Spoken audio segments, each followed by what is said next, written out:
game and it was all up front on both sides of the ball. That's a fair statement. It felt to me as well that it was lost in the trenches. I mean, you can get into it, and we will talk about Trey Lance's performance. We'll talk about the backup quarterbacks. We will talk about the run game. And the common denominator for all of those, to me, felt like the performance in the trenches. So the other piece of this, though, that I looked at is you see the end stats. Niners outgained the Texans 308 yards to 238 in the game. When you look at the inability to put points on the board, what do you view as the primary causes there, Jack? I think it was just the 49ers were trying to run plays because there was a point there, the last possession that Trey Lance was on the field. That should have been 3. They got down to 35? I think they were 35, maybe just inside the 35. So you're looking at what's that? 40 from the 35. It's a 45, 53 yarder. So it's on the outskirts of the range for Robbie Gould, but in a regular season game, they probably kick a field goal there instead of going for it on 4th and short where they're trying to, get work in certain things. I think that's the biggest thing, and also, I mean, shoot, come on, man. You can't have the ball hit a receiver in the hands like that. That looked like me playing catch with my kid in the street. No, that was brutal. That was absolutely brutal to watch that, to close the game out in that fashion. To me, the penalties were certainly a killer. They seemed to pop up at all the wrong times for the 49ers. And the Niners just came out a bit flat in my observation. They failed to match the intensity of the Texans throughout the matchup. It felt that even Kyle Shanahan failed to take this one very seriously. The body language just didn't show a hungry team. And I'm not concerned about that. I think they just didn't take this game as seriously because of it being the preseason. But I felt like that gave the Texans a significant advantage with the way in which they were pushing the Niners around a bit. Yeah, I think there was that could be part of it. The teams took different approaches into it as well. There was the Houston Texans playing their starters into the third quarter. And there was the 49ers sitting almost the entire defense and 3 of the starters on the offensive side of the ball. And even the starters that did play in the first half, most of them being off the field when Trey Lance left the field. So the direction that both teams took to this was different. I like the approach that the Texans brought to the table because I think I'm an old guy. And I remember watching Joe Montana play into the third quarter of preseason games in week 3. And Steve Young. If those guys could do it back in the day when football was a lot more physical than it is today, these guys should be able to. I agree. I was watching your show last night where you specifically referenced Steve Young running around without a helmet on in the preseason, right? A competitor through and through. And it does feel like a little of that is lost in today's NFL. And it's not just the San Francisco 49ers. It is certainly league-wide that attitude has changed. But this was a tough one. It felt like, to your point, in the lines being dominated, quarterbacks were running for their lives the entire game. Running backs were constantly getting hit in the backfield. It was pretty brutal to watch. And then you have Willie Snead's drop. You mentioned that. Purdy scramble at the end. All of that just icing on the horrible freaking cake at that point. I thought it was very apropos. The answer that Shanahan gave to Mike Silver, if I read the context correctly from Mike Silver's article, this was as he was walking off the field. He said, dude, I've got nothing. It was a dumbass preseason game. Like, if that doesn't tell you what Kyle Shanahan thought of the performance yesterday, I don't know what does. I feel like that sums it up pretty nicely. Yeah, that's at the end of the day, that's right. These games mean nothing, and it was a dumb game that was just awful for the 49ers, and we'll get into the big takeaway later, so I won't spoil it now. Yeah, absolutely. All right, we're going to get back into the elements of this game, but I want to take us back a step because we did have the conference call that came in today. Just want to get those highlights for everybody watching. Anyone that is on the program, please do me a favor and hit that like button. We got a lot of live streams going on right now for the 49ers covering that game, and if you hit that like button for Jack and I, it boosts that signal. So the conference call comes out. It sounded like there were a couple of injury updates, but nothing significant coming out of the game. Is that correct? Yeah, nothing significant coming out of it. Akeem Spence, who's one of the backup defensive linemen, he's in the concussion protocol. Curtis Robinson, backup linebacker, you saw him go down in the game. He has a high ankle sprain. And then Oren Burks, He went down with a knee injury, a knee strain, but he's expected to be ready to go week 1. That's fantastic. Do you anticipate? I mean, I love coming out of the game clean, even if it was a horrible game. Oren Burke's going to be back. That's a fantastic piece of news. Akeem Spence, I would expect to be on the cut list as it gets down to 53. And the Curtis Robinson one is interesting. Depending on the severity of it, that feels like one of those injuries that you could do a sort of wink, wink, nudge, nudge, throw him on IR and hope to have that middle linebacker, that linebacker depth coming into next season where you have a couple of free agents that you're probably not going to be able to re-sign. Yeah, maybe they could do that with them, right? Where they did it with a couple of guys. You put them on waivers, with injury designation. If they clear waivers, they go back to your team and they're on your roster. So that, or I think Robinson could also is probably a guy they can get through the waivers to the practice squad if necessary. Yeah, pretty easy to get him down to the practice squad, clearing waivers. And then it sounded as if Shanahan made some comments about Aaron Banks's performance as well from one preseason game to the next. Yeah, his Kyle Shanahan's word just kind of, basically he felt like Banks played better against Houston than what he did in Minnesota, the week before that. So I don't know. I thought Banks was. I don't feel like Banks and Burford played all that bad. I felt like the way that this game was, the majority of the offensive line issues were not the guards, which is where a lot of people are pointing to. It's to the backups that were playing on either side of them. The left and right tackles that were in there filling in. Yes. Yeah, it did seem as if a lot of the pressure came off of the edges, and it's fair to assume that having a different edge player out there on the tackle spots does impact your ability to play inside as well, right? It is definitely one of those units that works in cohesion. Having McGlinchey and Trent Williams out certainly hamstrung the 49ers. Any other observations from that conference call, or was it a fairly light one, Jack? It was fairly light. They talked about Trey Sermon. He felt like Trey Sermon. He continues to say that he feels like Trey Sermon's doing well. We'll see. I don't see it, but that's what he says. He made a mention of Trey Lance. He's asked about Trey Lance. He said he's as ready as going to be. I think he made a comment about how he would have been good to have him get some more reps. I don't have that written. I don't know exactly, but I felt like he said that's all he's going to get. Would have been good to get some more. Wouldn't hurt, kind of thing. And I just kind of wanted to ask him. I didn't ask him, but in my head, I'm like, well, there was a game on Saturday. You could have played him. You could have gotten him a couple of those reps that you're talking about him needing at this point. Could have. And that's the thing, painful. right? When you look at it, when you look at Trey Lance last night, he practiced on Thursday in Minnesota. He then had no practice until Monday in Santa Clara. He had practice Monday, Tuesday, no practice on Wednesday, played the game on Thursday. So 2 practices in the course of a week leading up to that game. A lot of downtime for Trey Lance and most of the starters, not just Trey Lance too. A lot of the starters on the team that were playing with them went through that same thing, other than the offensive linemen. But I'm talking about George Kittle and some of the other backs and stuff. And Trey did look like someone who hadn't played in a while, did look like someone who hadn't had the number of practices one might want leading up to this one. Just didn't look fantastic. Great transition into getting into that performance overall. When you look at the numbers, they don't jump out as bad. 7 of 11 for 49 yards. Do you think that those stats tell the complete story of what Trey Lance was doing out there on the field yesterday? No, those numbers, we've heard all offseason about context when the numbers haven't been positive to Trey Lance. It's all been all about context. And last night, the numbers looked good for him.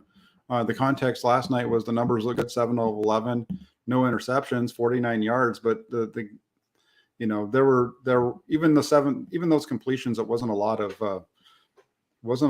there was a general lack of accuracy from Trey Lance.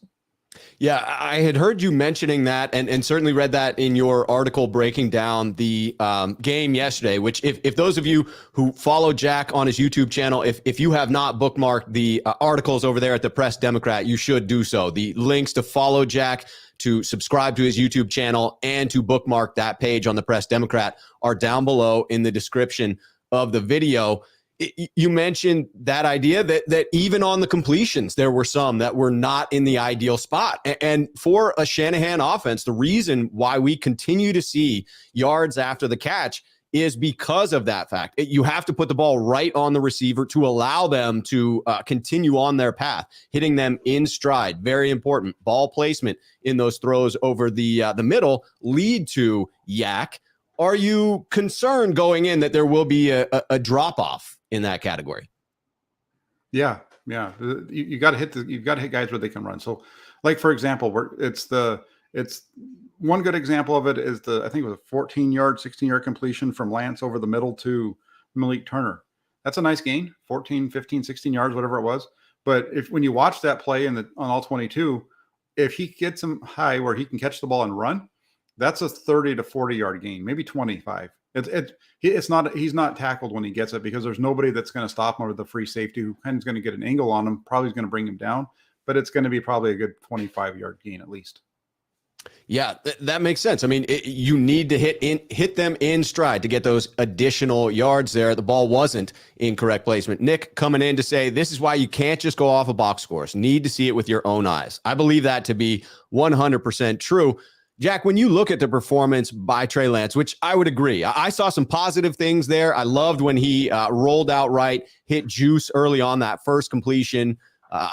It was maybe a hair late in hitting Juice, right? Juice had hit that spot on the field and was there for a little bit.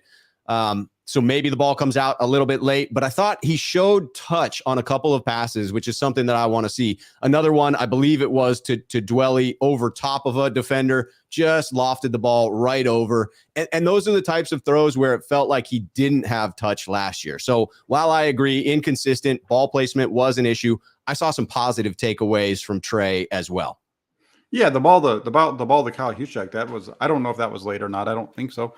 That was a really nice one. He play action, boots out to his right and just rips it into him right between the numbers on the sideline. Nice 15-yard completion. It wasn't all bad. The ball to Dwelly, like you're talking about, that was, that's an easy one, right? It's play action, you boot, it's a short throw, but you hit him on stride. He had another one too, to Juwan Jennings, where it was play action, boot out to his right, gets it over the defender to Jennings. They only end up gaining 1 yard. And I think the only reason that's one where if they throw that ball to Deebo Samuel in a regular season game, it's a first down. But right. with Juwan Jennings, it's a yard because instead of attacking the defense the way that Deebo Samuel does when he gets the ball in his hands, Jennings just isn't that player. Right. So there's it's all over the board when you start looking at that kind of stuff. If you want to talk about ball placement, another one too was the one to Charlie Warner. It was a short gain on the right side. I thought that one, he led him a little bit, kind of led him to the sideline a little bit more than it needed to be. The ball placement on incompletion to George Kittle. You just got to stick that ball on him. It's a short out route, 5 yards. That's one that should be automatic, that you're putting that ball right on his back hip, or, right there, right in that area on his hip there for a completion. Instead, it's way out in front. And that's what when we go back and we talk over the course of the training camp, as we've been talking about him, and I've been saying there's just too many misses on balls that should be complete. The one to Kittle, that's what I've been talking about. You guys are seeing it on the field now. It's a short throw. That should be a gimme. I understand it's in a game situation, but that's about as close to a gimme as you get in the NFL. And when you look at this performance from Lance last night, what do you think fans should draw from this performance? Is this consistent with what you have been observing from Lance throughout training camp? Yes, I thought last night's game was very. Last night was more like what we've seen of Lance throughout training camp than the game against Green Bay, because of the big play kind of. Even the earlier plays were kind of reminiscent of it. He was 3 of 4. There were some good, whatever, the bad throw on the out. But I feel like this game was more of what we've seen him, getting out of the pocket and throwing the ball into the dirt. Was it tipped by the linebacker? I don't know. We didn't get it's hard to see on all 22 because you're so high. I don't know if he got his hand on it or not. But I will say on that play, there was a play on Tuesday. He got pressured, moved out to his right, was running away. Brandon Ayuk, it was almost the exact same thing. Brandon Ayuk's working back towards him, and he throws it to him in the dirt. So I don't know. I don't know if it was if the linebacker touched it on that one, or if it was just a bad throw like he made in practice. It looks very similar to the practice play to me. And is it fair to say, Jack, that regardless of these struggles that you have been observing for some time, that you remain optimistic about this team's ability to win in the regular season? Yeah, I think they're going to be okay. Again, it goes back to they've got to. They just need to. They need to get their offensive linemen playing regularly. Kyle Shanahan was asked about the offensive line today, and he said, "I really hope we get back Mike McGlinchey and Daniel Brunskill." So that to me tells me that maybe Kyle Shanahan either isn't happy all that much with what he's seen out of either Jake Brendel or Spencer Burford. One of those two guys. Spencer Burford had 2 holding calls last night, and those were big. If that when you take a step back, why did the 49ers offense struggle last night? You can't. It's hard to overcome 10-yard holding penalties by an offensive lineman, right? And he did it twice last night, and he had a really strong start to the preseason. He's been kind of there are definitely things to like about Spencer Burford. It's fantastic that he's gotten all the run that he's gotten during the preseason. Is he that much better than Aaron Banks when they get into the games? Maybe slightly, but not. It's not to the point where some of the way that I've heard people say that Jason Poe should be starting over Aaron Banks. Right. Well, stop for a second. So that's it. Yeah, I'm with you on that. I think that Poe has certainly intrigued me enough to wonder if he makes a 53-man roster. However, I agree, not in line to take one of those starting spots as of this point in time. We're going to get into the offensive line in just one moment, but I have a last question for you about Lance. What were your observations of Lance's ability to move around in and outside of the pocket last night? He was certainly under duress from the get-go. What was your impression of his ability to use his legs? That's again, you go back to like those boot plays, for example. That's something that they didn't get last year. I mean, Jimmy Garoppolo would run those plays, but he wasn't really able to get out to the edge the way that Trey Lance can. So that's a plus. With Lance, there's definitely some movement skills. There was one play I would have liked to have seen him use his legs. As crazy as that sounds, is the one when his arm got hit. You remember that one? Yes. So on that play, the left tackle gets beat. Moore gets beat. Not only does Moore get beat, but he whiff on it, but Trey Sermon whiffs on it too. Oof. So all this is happening extremely quickly in front of him. And instead of just using his legs and going and getting some, because right there it was 2nd and 7, and instead of trying to, that's just who Trey Lance is. When it's a pass play, he wants to really throw the ball. And so he's moving to his left, sliding. He's going to try to throw it to Jennings, and his arm gets hit. And they're lucky the linebacker fell and the ball didn't make it to him because it was going right at him. Right. That's one of those times where I would like to say, hey, stick your foot in the ground and just take off and get us 5 yards, slide out of bounds or slide down or get to the sideline and get what you can get. Because that way you get a positive play. An incompletion isn't a negative play, but it's not a positive either. And sometimes moving with your legs is going to be more of a positive. Yeah, and one would hope that he will take those yards in the regular season, that it will be more of a, hey, these games are going to be close. Our defense is going to keep us in these games. I will take anything that's in front of me, taking some of those easy yards with his legs. I thought he looked noticeably more comfortable moving around back there. Seemed quicker than he was last season, but was obviously impacted and affected by the rush that was consistent. So let's talk about why that rush was consistently in his face, and that would seem to stem from the offensive line. It was obviously, a problem both in the pass game and the run game. It seemed brutal from the jump. Is this a legitimate concern or merely a reflection of the players that were not out there?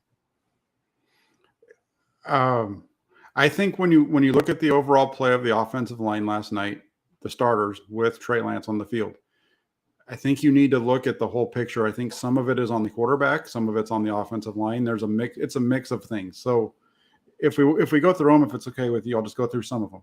Absolutely. So like the second play of the pass play of the game, that's the one where he throws the ball on the ground to Ayuk. That's a bad rep by 68. He just gets beat quick. It's a play action. So their first step is to make it look like a run. He does that, but he's not able to get out wide enough. And so he's quick. He's beat quick. Lance does a good job to get around that. The next time there's pressure on him is the first play of the second drive. And he gets sacked. And that's on Trey Lance. Trey Lance has to throw the ball. That is a play where they've got a deep post on the right side with Deebo Samuel running a crosser on a deep in on the left side. Dig route, whatever you want to call it. It's a deep in, kind of an over route.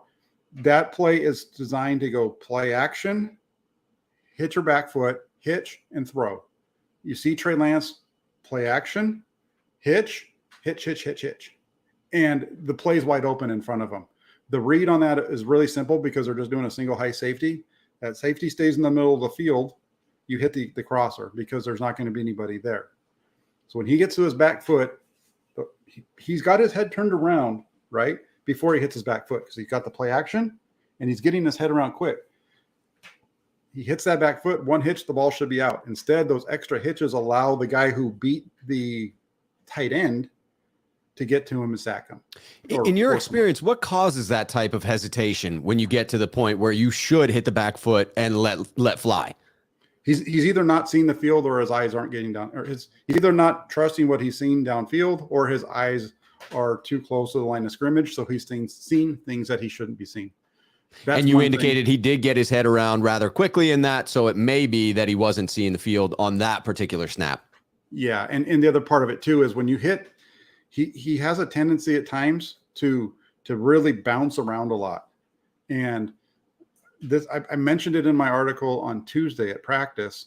There was a play in practice on Tuesday where Trey Lance hit his back foot. He's kind of hitching up and then he takes off scrambling. That was his last play of that session. He walks to the back by Kyle Shanahan, and Kyle Shanahan is standing there talking to him and he's showing him hitching.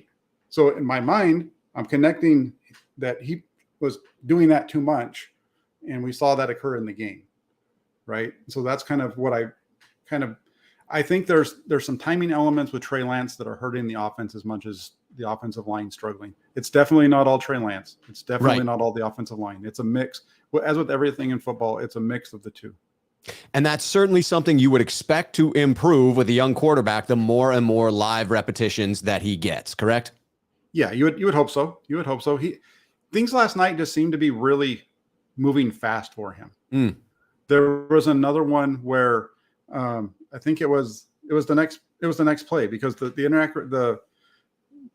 gets sacked, and so that puts him in a 2nd and 17. So that on 3rd and 17 of that drive, he has Trey Lance open. There's pressure around him. He steps up and through the pressure. But when he steps up and through the pressure, you can see that he's not looking downfield. He's out of position body-wise. When he steps up and through, instead of being like this where he can throw, right? He's now like this. And then you look at his feet, and his feet are all spread out like this. He's not in position. So he's looking like this. Where am I going to go? And then he starts running to his right, and he gains a yard. But his eye level is down. As soon as his eyes dropped, the play's done. He can't go anywhere throw the ball because he doesn't see anything. And again, I thought it felt like the game was going too fast for him. They got bailed out on that one. That they had they had an illegal contact on that one. But again, you just gotta. It's just a work in progress with him. Right. He's going to be okay. But it's Bill Walsh should be rolling over in his grave with that footwork. I'm telling you, all about the feet, all about the base. So if we were to enter a time, and this is sort of an obvious question, I suppose, but it does highlight that both Trent Williams and Mike McGlinchey were out there. We're out. If Williams and McGlinchey were to miss time simultaneously, do you believe that we have sufficient depth to cover both of those tackle spots adequately? Or would that be, it would be a problem for any team. Let's acknowledge that. But would that be a particular issue for the 49ers? No, they're okay. If they have Mike McGlinchey on the field or Trent Williams, if one of those two guys are out there, they'll make it work. They'll be better. They'll be okay. When both of those guys are out there, it's going to be more like what we saw last night. And I really felt like a lot of the pressure was coming from the edges. There was a couple of, and they're not just beating around the outside too. There was a couple times where those guys got beat up inside. So it was really coming from the tackles, not so much the guard and center. Did anyone from the O-line stand out to you in a positive respect? I I don't know. Maybe Jake Brendel played okay. I did hear positive things about Jake. Getting an initial burst, quick step. I mean, looked positive to me. Yeah, I thought that really when it comes to the pass protection, I felt like the interior guys played okay. It was more on the outside that they struggled. It was those interior guys I thought held their own. The pressure is coming from the tackles getting beat around the edges or sometimes up inside. So when they're getting beat up inside, I think people might be saying that's the guard's fault, but it's really the tackle who's getting beat.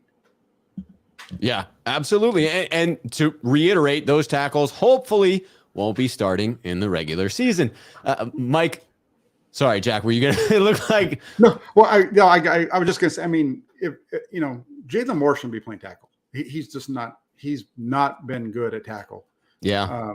And they keep putting him out there at that spot. And so that's a tough one. I don't get it. I mean, I understand they're trying to have multiple guys that can do it, but right. But Jalen Moore is not playing well at tackle at all. There's a reason why a journeyman offensive lineman took his job last year as a rookie. There's a reason why Colt McKivitz, when they got down to it in week 18, came off the practice squad and started over Jalen Moore, and we're seeing it. Absolutely. All right, so I wanted to bring in this comment here from Mike. Mike saying, guys, we ain't making the playoffs this season. It's okay. You got to deal with it. We got to give Trey a whole season to get right, so let's not run him out of town when we are 2-7. I will say I disagree with this take because I still believe, regardless of the inconsistencies for Trey Lance, which falls into line with what I expected to see early in this season, I still believe that we have the talent on this roster to win 11 games. And I do believe that we will be in the playoffs. How far we go in the playoffs will depend upon Trey Lance's maturation throughout this season, how big of a step he is able to take along the way. But I agree with the second part of this, which is if the 49ers have a subpar record early, or if Trey Lance is struggling early, you do have to remember that he is young, that it does require patience, that we are making a major transition from one quarterback to the next, and that the upside is still high, even if we see some struggles early. Let's go ahead and transition. No, go ahead, Jack. No, it's okay. Go ahead. You're fine. I was just going to say, we'll transition over to another area of the game that struggled, and you could point to as a result of the offensive line, certainly that run game. The 49ers rushed the ball 24 times for 51 yards against the Texans. Are you at all concerned by those results going into week 1, Jack?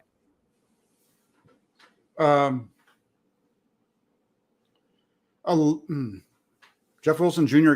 picked up 16 of those yards on 3 carries. So no, not so much because I felt like at least Jeff Wilson Jr. runs the ball where it's supposed to go. Right. I think there's a reason why Ty Davis Price was the last running back on the field last night. You watch Jeff Wilson Jr. watch his 2 runs. If you want to see the difference between how the ball's supposed to be run and how it's not supposed to be run in the Kyle Shanahan offense, right? Watch the first 2 runs of the game for Jeff Wilson, and then watch any run from Trey Sermon and Ty Davis Price this year in the preseason games. It's so much different. He had 2 nice runs up the middle. It's not like there was a gaping hole. It was a crease, and he picks up 5 or 6 yards. I mean, that's how it's done. And I think if there's a positive takeaway in the run game last night, it was Jeff Wilson Jr. And I've been talking about Jeff Wilson Jr. being healthy. Been telling people Jeff Wilson Jr. should make this team. And he's right now. I put up the other day on Twitter that my list of how I would rank him, and he was my second back behind Mitchell. I think he's going to have a good year if he stays healthy. Yeah, I have to say that watching Jeff Wilson Jr. last night did feel like one of the bright spots there. I do believe he will make this roster. It was a question mark for me, having not really seen those practices other than some highlight reels. But now I'm getting what you're saying there with Jeff Wilson Jr., as well as Coach Shanahan being the type of offensive coordinator, the type of play designer that does want people to run the play as it is designed because he's a perfectionist, right? He's the type of guy, if he designs it and you're supposed to hit the A gap, you better hit the A gap and not be dancing around in the backfield. And it does seem like with TDP and with Sermon, there is still some dancing going on there. I will say, though, my thoughts on Sermon are slightly up after last night's game. I may be on my own there, but other than still dancing in the backfield, which it certainly led to some bigger lost yardage plays, but also seemed to be as a result of the offensive line just getting blown up right off of the snap. Felt like failed blocking on a lot of those losses. I thought he had some decent runs in the first quarter and looked better than he had in previous games. I know that you're not high on Sermon at the moment, and if it were purely talent-based, he may not make the 53-man roster in your esteem. Obviously, that's not all that goes into it. You've acknowledged as much yourself. You invested draft capital into him. He probably gets a little more run there. Did you see anything encouraging from Sermon, or more of the same for you? No, your description of his play last night, I think is correct. He did look better early. The negative run that he had on the what was it, 4th and short? Was it 4th down when he got stuffed on that one? I believe so. That was more of it was 4th down, because that was when they went for it, right, on 4th and 2, around 35 or whatever. That wasn't his fault. That was a tough one when you go back and you look at that. Aaron Banks gets beat, but that's a play that the 49ers, the alignment that the Houston Texans are in, the guy that makes the play is lined up almost over the outside shoulder he's kind of an outside shade of the center, very far inside for the guard. If you go back and watch the 49ers run game last year, that's a block that Laken Tomlinson had a hard time with last year. Because it's you've got to go so far, and even all those guys along the offensive line, you're asking that guy to step across, right? It's a long step to get over there, and in order to be on balance, it's really hard to get there, right? And that's why he gets beat so fast, is because he gets into the guy, but because he's so far over, he's not able to get his head across. And so at that point, he's just having to try to drive him down while driving him right into the running back and everything else. So I thought I watched that play, and on my film breakdown that I did earlier today, when I looked at that one, that's a play that if it's in the regular season, I think Trey Lance gets a first down because he holds on to it because there's nobody there to stop him. He's going to pull it instead of giving it. But I don't think they wanted him to give it in the preseason, right? They don't want to do that. And at least that's my guess, as they told him to make sure he gives it, kind of thing. Yeah, right. Don't even think about keeping that one. I hope that's what they told him. All right, yeah. Greg Thames is coming in with the super chat here, Sneakerhead here on the channel. Says, do you think that poor offensive line play hurt rookie quarterbacks? If so, how many games of bad offensive line play does it take before permanent damage to Trey's play? Certainly there are instances where quarterbacks have been impacted by poor offensive line play, whether it is someone being shell-shocked like David Carr after his time with the Houston Texans early on in that franchise's history, or whether it is through injuries like Andrew Luck going into retirement far too early. Certainly, poor offensive line play could lead to that. I'm admittedly concerned after what I saw yesterday, but not terrified by our offensive line. I still believe that this is going to be a good, if not better than good, offensive line. It has the chance to gel into something special, but I think once all the starters are out there, it will hold its own and not get blown up in the way that we saw against Houston yesterday. To Jack's point, that it was primarily pressure on the outside coming in, players that hopefully won't be starting during the regular season. But it does highlight, too many injuries along the offensive line, and it could become a real issue for the 49ers. Hopefully that's not the case. Yeah, no, I think it's going to take a lot of time for that to happen to Lance. I don't think he's going to be up and down. He's going to have some games where he's good. He's going to have some games that he's bad. That's just who he is. But when you get all the starters out there in your game planning and really get into it, they're going to put him in better positions. You saw them do it a little bit last night with all the rollouts that they were doing, trying to make it easy for him. They gave him some easy ones and they gave him some hard ones, and he hit the easy ones. He struggled on the hard ones, and you just kind of go from there. And I don't think it's had to do with, I know people are talking about the offensive line play. I think Trey Lance, you go back to his college film, and there's times when he looks like he did last night. He looked like that in the in this FCS championship game that year in 2019. He looked a lot like what he did last night. He was struggling to throw the ball. And then they had him use his feet. I think you'll see that with the 49ers. By the way, I see in the comments, there are people who are taking this preseason game very seriously and worried that it will derail the 49ers season, or that the 49ers season is doomed for less than stellar results. Just to be clear, I don't think either Jack or I'll speak for myself, I do not believe that to be the case. I am not changing my outcome for the 49ers. I still believe they are a playoff team. I acknowledge coming into this that we would see some struggles from Trey Lance. So it doesn't surprise me that we are, in fact, seeing that. I believe once the starters are out there, this offensive line will look far different. And once the defensive starters are out there, that defense is going to look a hell of a lot different. So to me, I would say that I'm not taking a whole hell of a lot away from this one as far as how it impacts my view of the 49ers season in its totality. Yeah, no, I think if you're making, that's the thing. When you opened up the show talking about how it's like a 17-week dead period, and it's just the way that game went last night plays right into everybody who likes to try to feed that negative narrative and kind of capitalize on the unknown, the potential negatives. Right. That's what that performance last night did. That's what's going to make it a long couple of weeks. Yes, it is. I could already see it on Twitter there. All right, let's transition to the defense here and talk about that run defense. For those of you that are just joining the show, do Jack and I a favor and hit that like button. Jack's information for following him is down in the description of the video. Let's talk a little bit about the run defense, and you know I got to do it, but are we going to struggle against the run without my man, DJ Jones? Is that going to be the missing piece for the 49ers run defense? Are you at all worried about the run defense after what you saw against the Texans yesterday? No.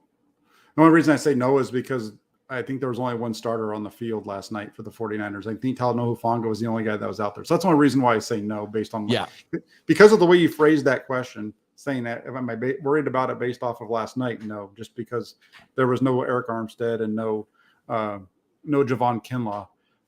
Samson Ebukam was out there, no Nick Bosa also. So that's where it's different, right? Right. Yeah, I'm not terribly worried about it, but I will say if there is one aspect of this defense where I feel like we are more susceptible than others, it would be against the run. However, when the starters are in there, I will feel significantly better about it. We have a phenomenal linebacking core that should be able to clean up anything that the defensive line isn't able to get to in the run game. It did seem, though, even though it was backups, it felt to me as if the 49ers were getting moved around on the interior, just getting pushed off the line by the Houston Texans offensive linemen. There was that's one of the interesting pieces about the game last night, the broadcast with Amazon doing it was they put up a stat at one point showing how far the running back was getting before first contact. That was interesting. They showed that he was 2-3 yards down the field before somebody contacted him. That was an interesting piece. That's kind of a nice little wrinkle of an addition to a broadcast. And that was a problem last night. They were definitely getting, when I opened up the show, right, saying how the Texans dominated the line of scrimmage. That's what we saw. They dominated. Samson Ebukam had the sack on the first play of the game, but after that, they just blew the 49ers off the ball. And you had that happen, and it just, you got to make tackles, and you've got to be able to make tackles when you get there, and they were struggling with that last night. Yeah, they definitely were struggling with that. It seemed as though the run defense struggled. Certainly, I would feel with the starters in there, with Kinlaw in there, with Hassan Ridgeway in the rotation, I'm going to feel a little bit better because a lot of the players that I saw struggling most in the interior were those that I would suspect are cut as we get down to the 53-man roster. But it did stand out to me that we were absolutely getting destroyed in the center of the defense. And if that were to show up, certainly for the wide nine, the criticism is its ability to stop the run. I feel with our starters in there that we have the personnel needed to overcome that difficulty, in particular, the linebacker group, so talented, so fast, hard hitting in Azeez and Dre Greenlaw, that I think we will have a better result in the regular season. That to me is the reason for optimism against the run, is that only one of the front seven was out there, to your point, Samson Ebukam, and only for a little bit, everyone else was a backup player. Right. Yeah, exactly. That's how I saw it. And I felt like the 49ers defensive line struggled. Linebackers were struggling a little bit. So it'll be better, I think, once you get to the regular season and you got the starting defense is pretty lights out.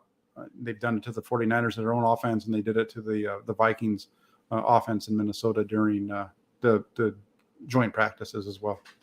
I agree. This defense is going to be lights out. Taking in one of these comments, Alan Elizer, Sneakerhead here on the channel, says, hello, Rob and Jack. Sorry I'm late. Quite all right, Alan.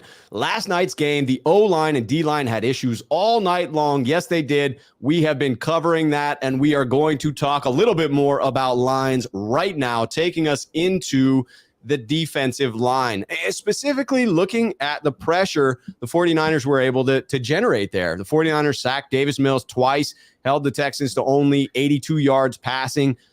It was the pressure that the D-line was able to generate at times one of the impressive points from the game last night to you, Jack?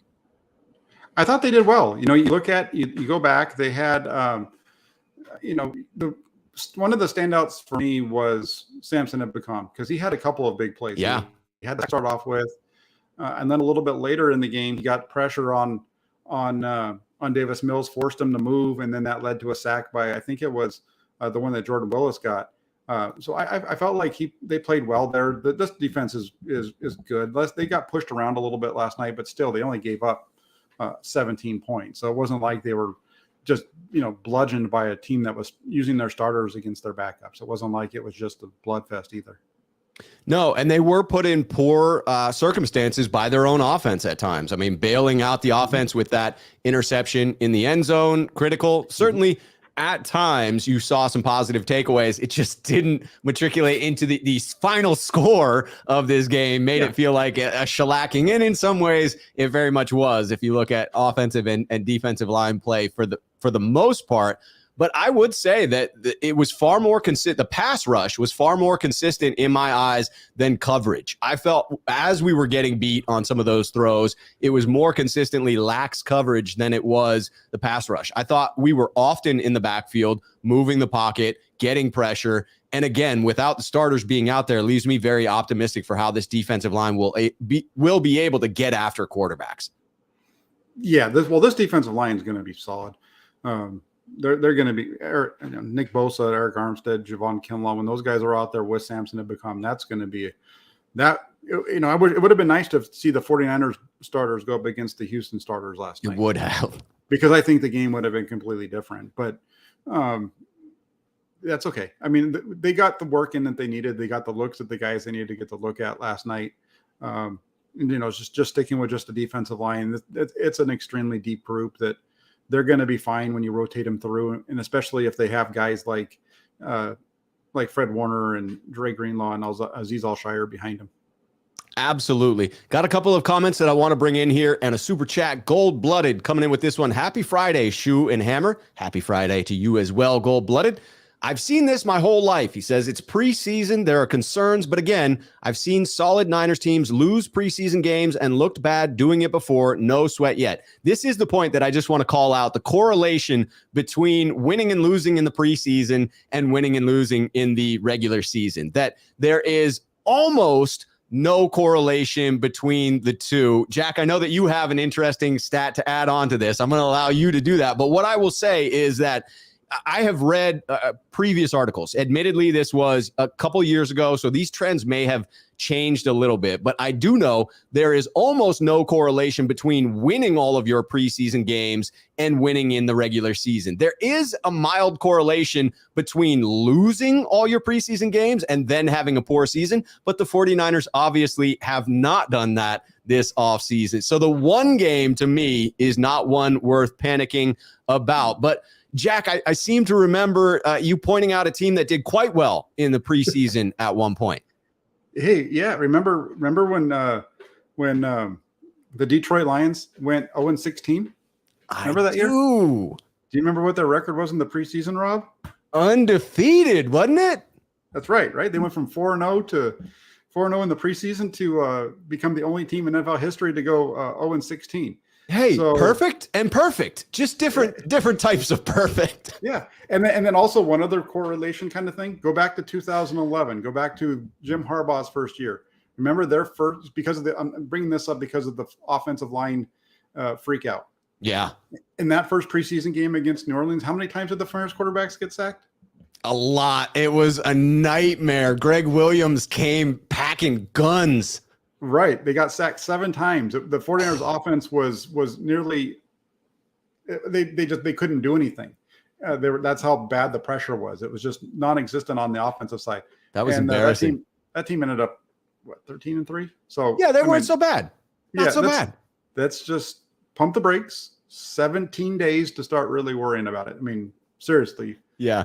Just let's see that it's okay to be concerned.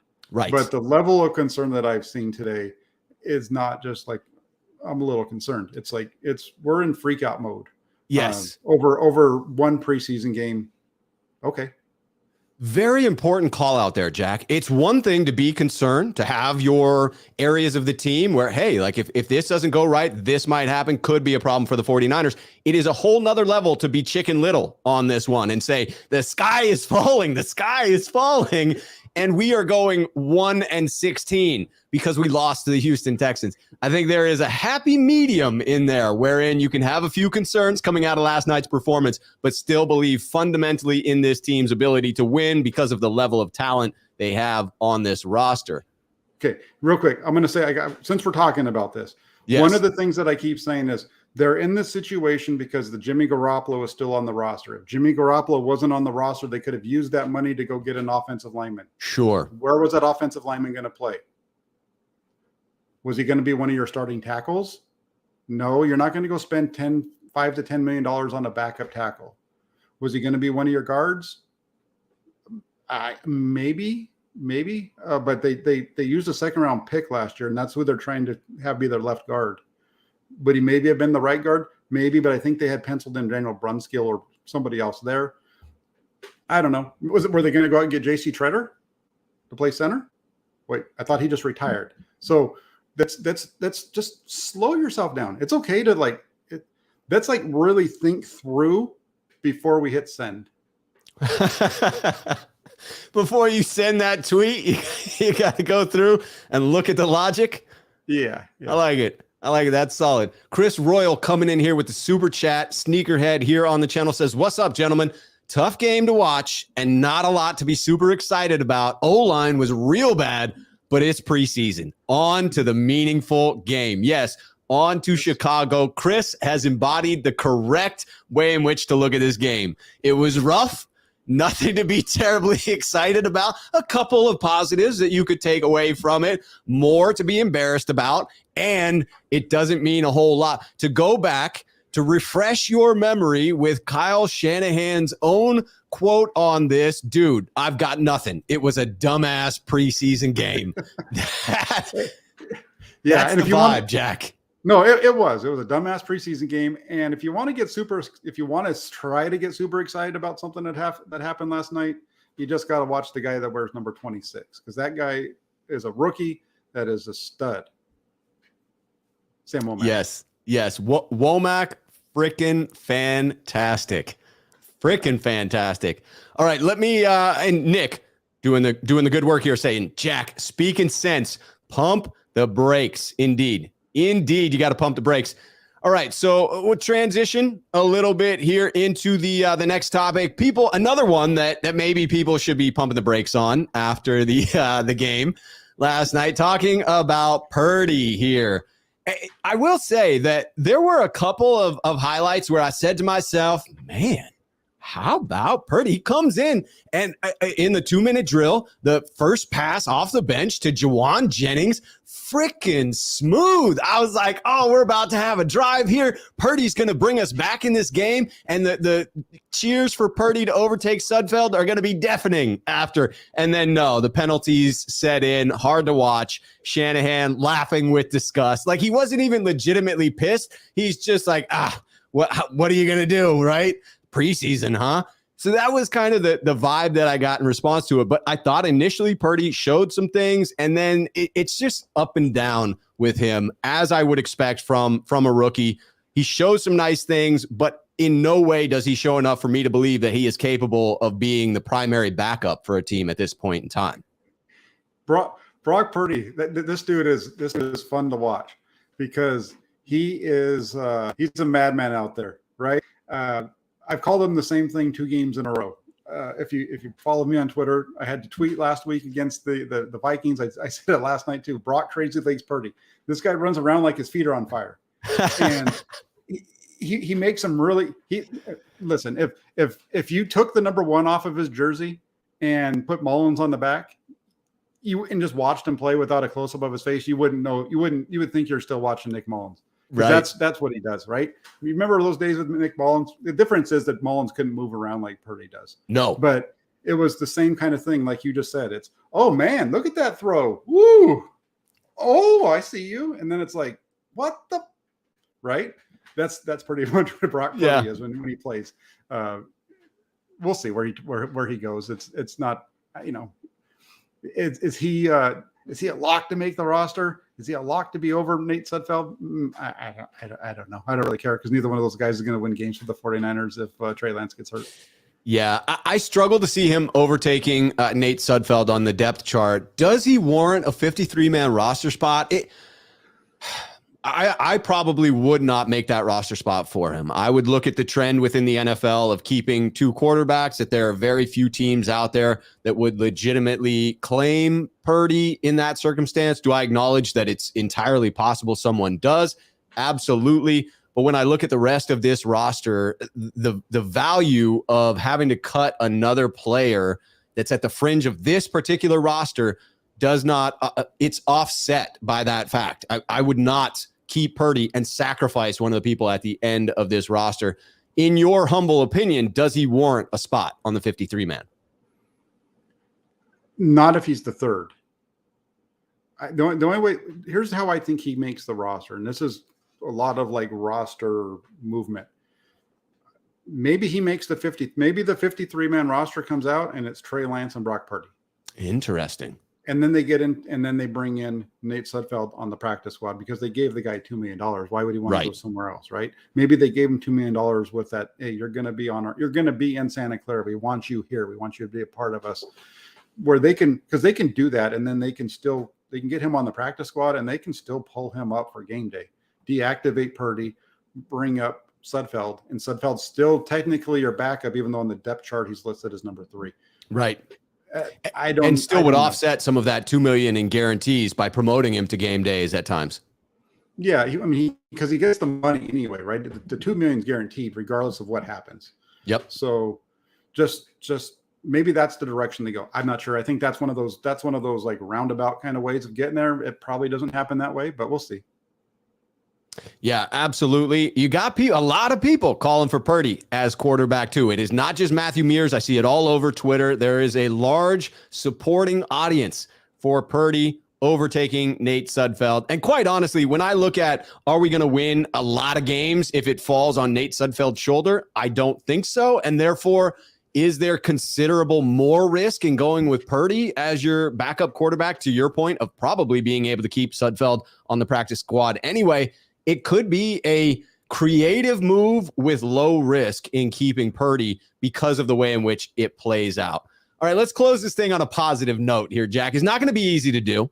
It is not going to be easy to do, but that's what we try to do. We try to be very accurate in our criticisms of this team, give you our accurate takeaways of what happened out there on the field, why the 49ers had the result that they did. Certainly fair to criticize the O-line, the D-line, the quarterback out there. There were many places where blame lies, but let's talk a little bit about positive takeaways from this one. And I'm going to kick this off with, you have dubbed it the true people's tight end in Ross Dwelley. Did Ross Dwelley, with those spectacular catches, taking huge hits over the center of the field, did he just secure a roster spot? He might have. I think that, he made some big plays yesterday. And so if the 49ers decide to go with 3, I think it's, between him and Tyler Kroft. And, he showed some ability to get downfield, because Tyler Kroft, I think overall maybe is a better overall tight end, but maybe they'd go with Purdy or not Purdy. I got Brock on my mind, but maybe they go with Dwelly because of his ability to catch the ball, and be getting down the field maybe a little bit better than the other way. Yeah, that makes sense. I will be looking. The tight end room is one where, much like the running back room, it feels like it could shake out in a couple of different ways. Chris Royal coming in with the super chat. Damn, Jack, way to ruin my pity party. You're right. Sam Womack was pretty damn good.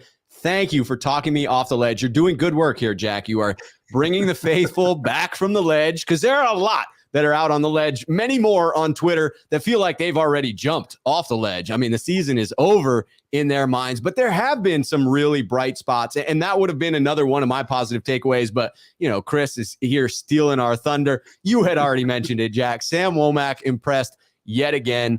Is it fair to say that he's been the brightest spot of the offseason?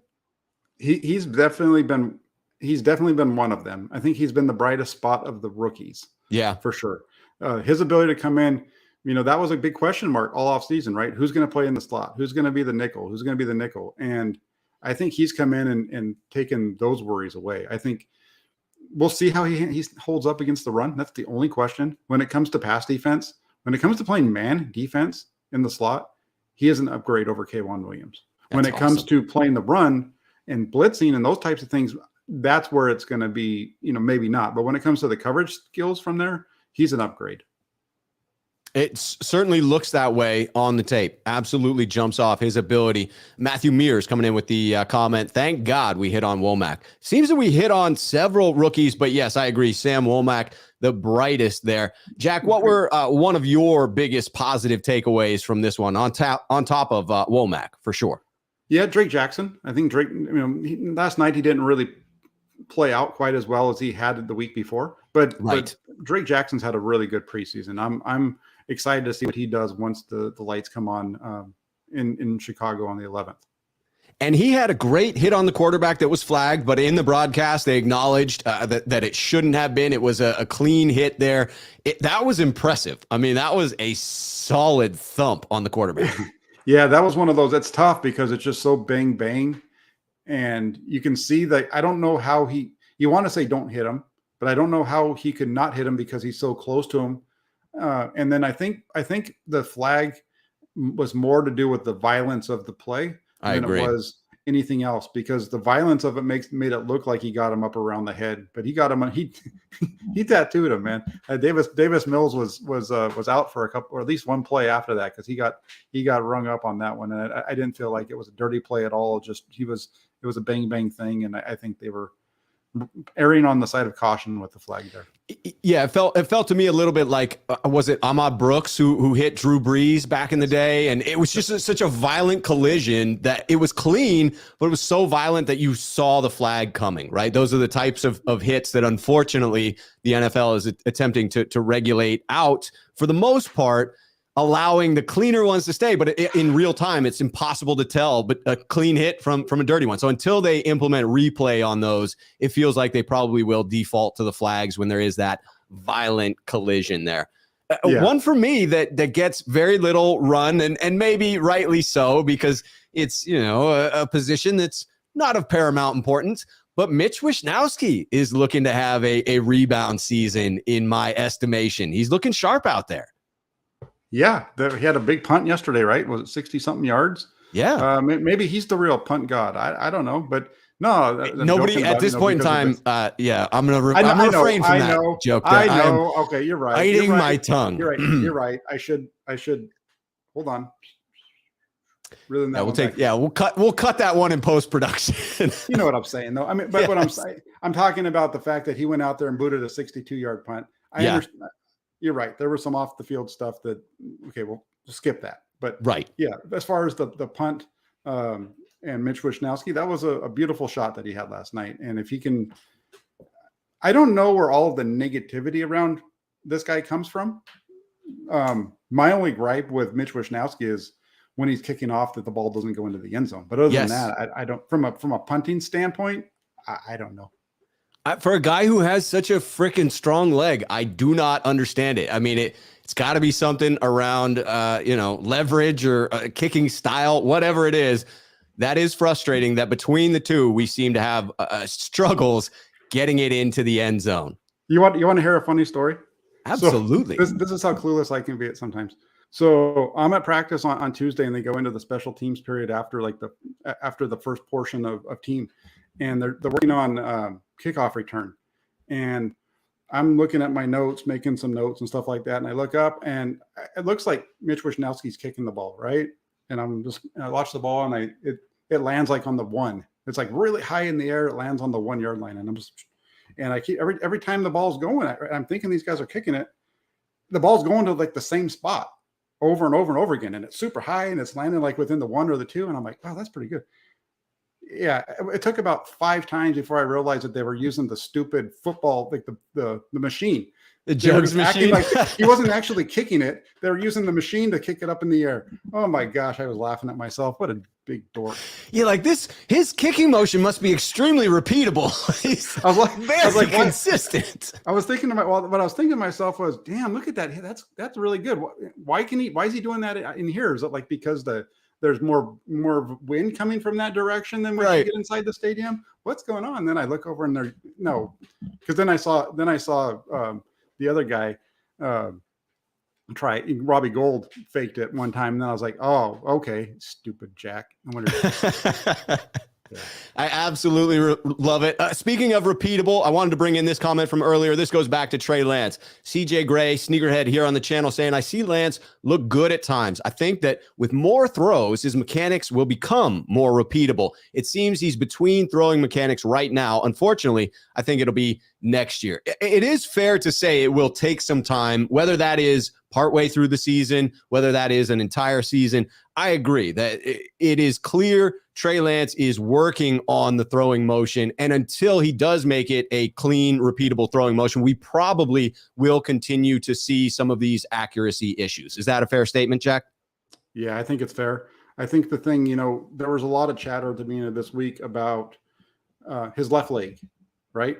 Trey Lance needs to bend his knee in order for him the ball not to sail. Right. And then at the same time, when you watch him throw, it's sometimes his knee is bent, sometimes his knee is straight, whatever. That's the problem. It's not the fact that his knee is straight or bent. The problem is that when he's throwing against air, sometimes his knee is bent and sometimes his knee is straight.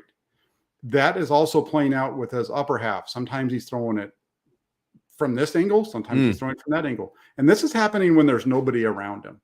So until his motion gets repeatable, he's going to continue to be inconsistent. And it's fair to point out, because I had heard this casually mentioned on your program as well, where you referenced Patrick Mahomes. And I think that that's prudent to do so because people see Patrick Mahomes throwing at these crazy angles and they're like, well, why does it need to be repeatable? I mean, if Patrick Mahomes can do it, anybody can do it. But it is fair to call out that it takes a particular skill set to be able to do so. Not everyone is Patrick Mahomes, and therefore most quarterbacks are consistent in their accuracy because of having a repeatable motion, not because they are athletic freaks like Patrick Mahomes. Absolutely. And can you throw the ball exactly the same every time? No, you can't.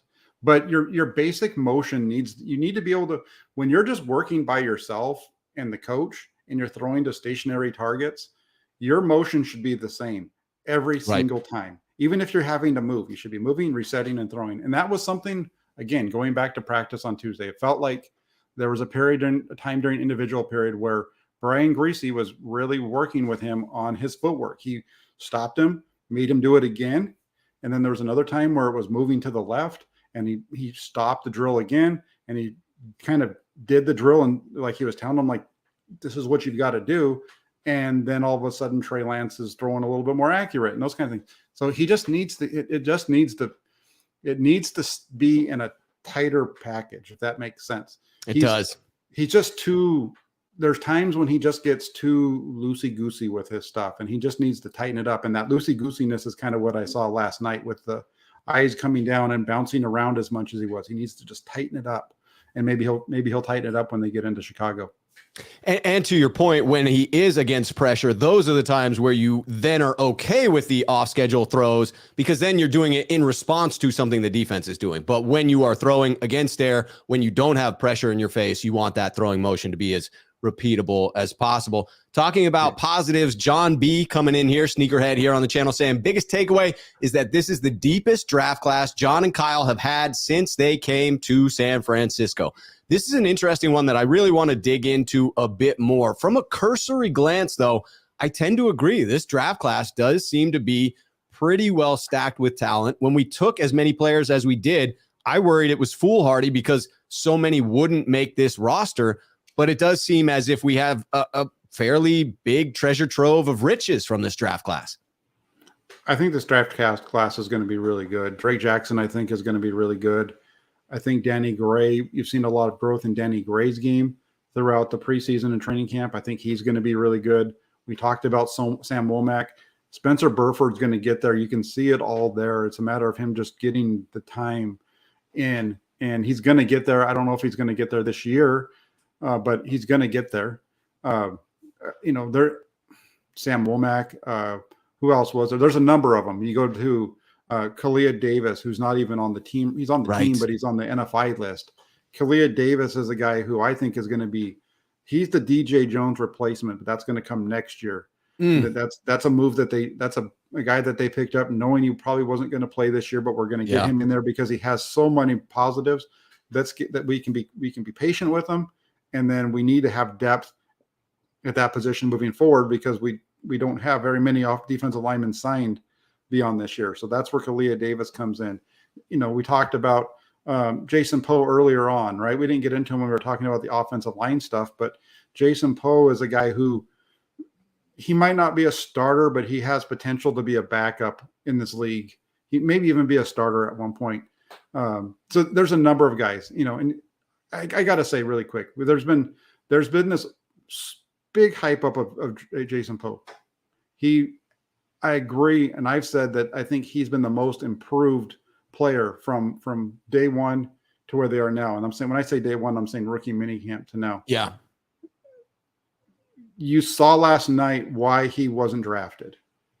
You saw on that one run to his side when the defensive lineman basically put his hand on the back of his shoulder and swam over him. When you're that short, it makes it a little bit easier for those bigger guys, if they can get off the ball and get their hands on you in certain ways, to be able to defeat you. And that's what we saw with him last night. Doesn't mean that he's a bad player and he doesn't deserve to be around.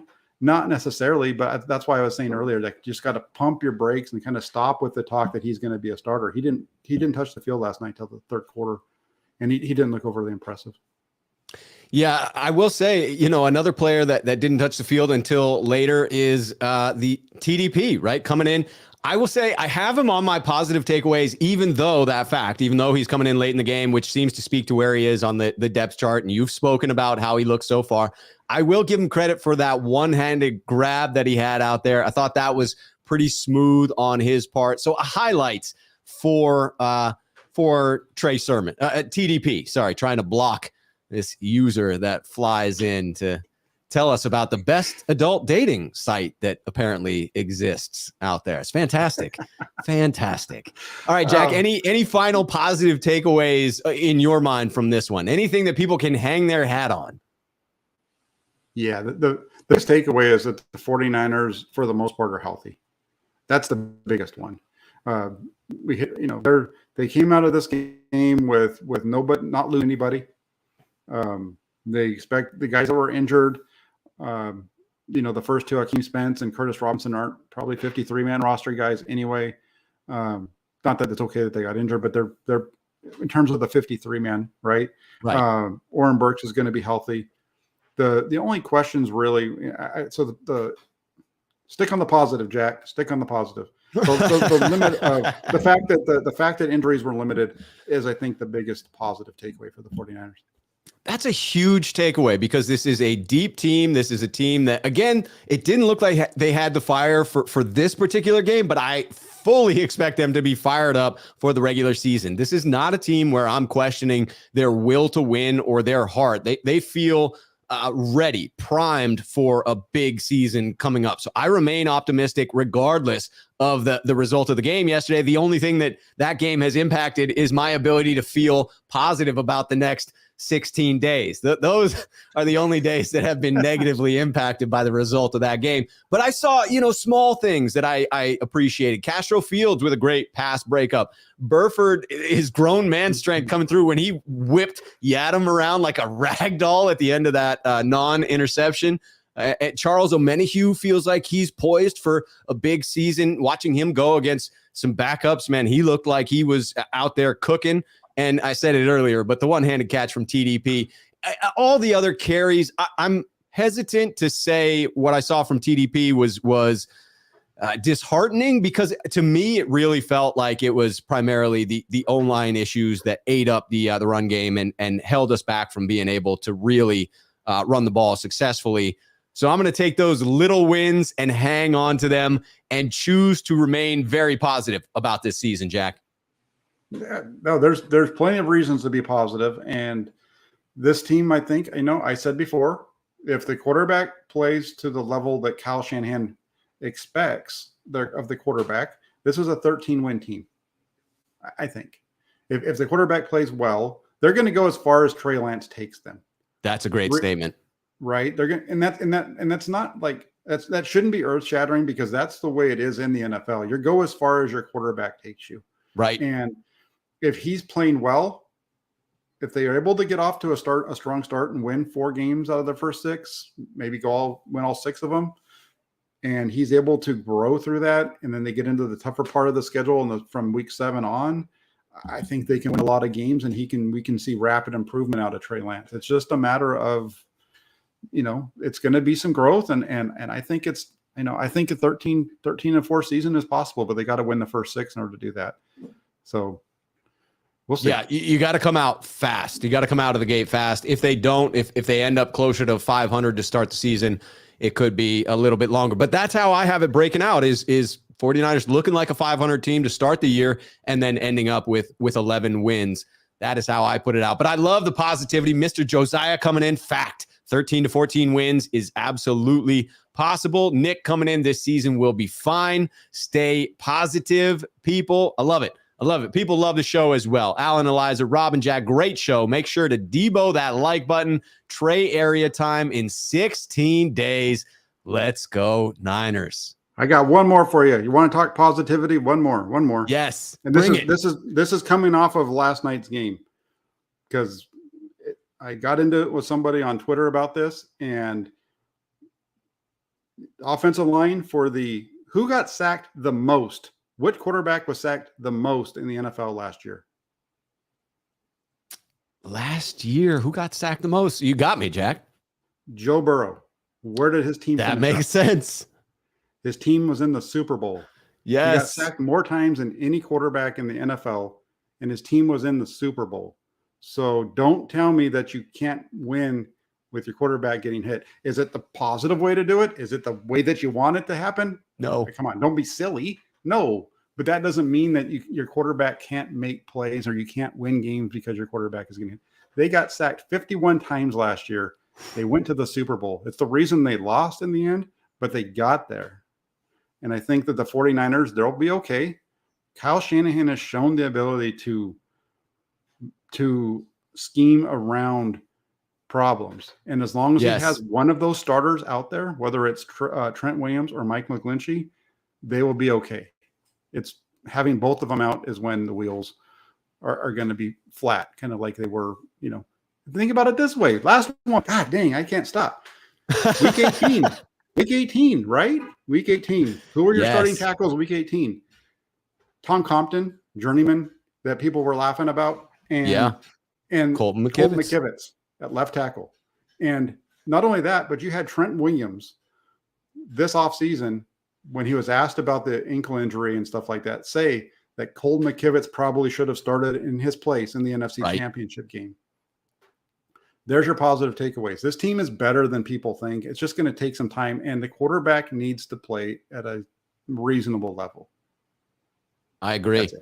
I am accepting, although it wasn't posed to me, Jack, I'm accepting Jets Gang's request here for a wager, if in fact he wants to do so. He says, CJ, I'll bet you on that top 3 defense, because earlier CJ Gray had said that the Niners are poised to have a top 3 defense. Jets Gang, please feel free to reach out to me at 49ersmailbag@gmail.com. We can arrange a wager of sorts, define what it is we're saying as far as best defense. I absolutely believe in this defense and their ability to be best in the league, regardless of what I saw in the preseason game yesterday. Let me just remind you of Kyle Shanahan's quote, which sums it up to me. He says, I got nothing. It was a dumbass preseason game. Dumbass preseason game. No, it's some, there's takeaways from it. There's definitely things to be learned, things to be cleaned up. But Jets Gang, I hope you're willing to make that bet. I'd love to have it on the air. We'll put it down there for all to see, and it will last the entire season. Jack, this has been a spectacular show, even though we were covering a horrific game. As always, I greatly appreciate you coming on, and you have a show coming up at 5 p.m. on your channel. Is that correct, sir?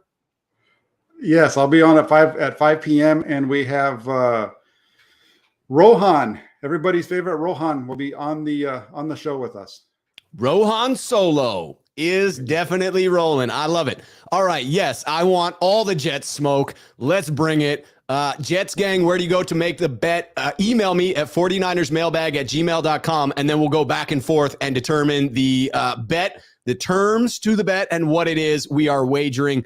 I do have some of these prime Niners mugs that I could wager, but I just don't think that you're going to want one of those as you're a Jets fan.